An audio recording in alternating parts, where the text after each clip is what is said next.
নৌপরিবহন মন্ত্রণালয়ের দায়িত্ব নেয়ার পর উপদেষ্টা ব্রিগেডিয়ার জেনারেল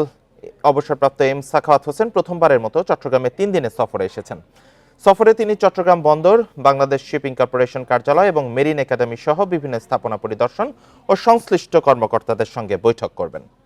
এই মুহূর্তে তিনি বাংলাদেশ শিপিং কর্পোরেশন কার্যালয়ে ঊর্ধ্বতন কর্মকর্তাদের সাথে সাম্প্রতিক জাহাজে আগুন বিষয়ে বৈঠক করছেন।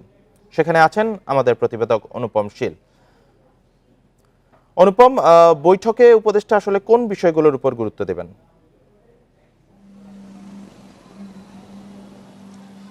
কিছুক্ষণ আগেই এই বৈঠকটি শেষ হয়েছে, অর্থাৎ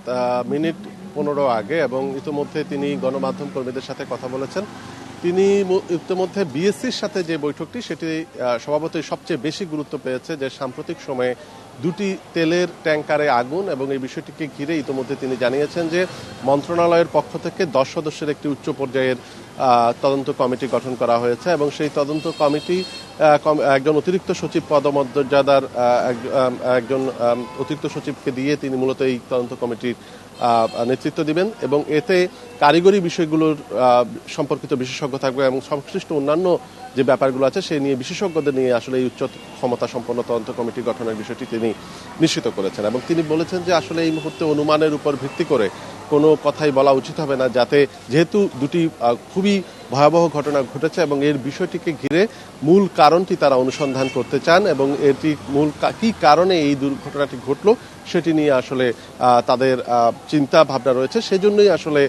কারিগরি কমিটি বা এই কারিগরি বিশেষজ্ঞ যারা আছেন তাদের মতামতকে সবচেয়ে বেশি গুরুত্ব দেওয়া হবে। এছাড়াও তিনি বলছেন যে ইতিমধ্যে যেহেতু জ্বালানি পরিবহন নিয়ে একটি সংকট তৈরি হয়েছে, ইতিমধ্যে বাংলাদেশ শিপিং কর্পোরেশন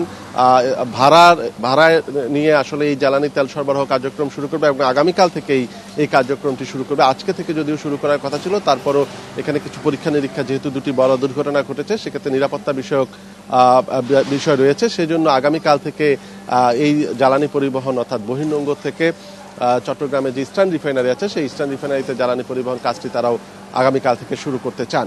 আর এর বাইরে আসলে তিনি বলছেন যে মন্ত্রণালয়গুলোতে মূলত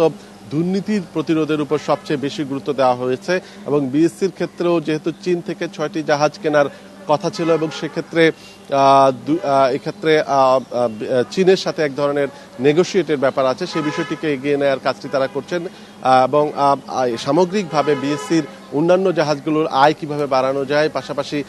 বিএসসির জাহাজ বহরে নতুন করে জাহাজ কিভাবে সংযুক্ত করা যায়, এই বিষয়গুলো নিয়ে তারা একটা অ্যাকশন প্ল্যান তৈরি করছেন এবং সেই অনুযায়ী ব্যবস্থা গ্রহণ করবেন। তবে আজকের সামগ্রিক মিটিংয়ে সবচেয়ে বেশি গুরুত্ব পেয়েছে সাম্প্রতিক এই দুর্ঘটনা বা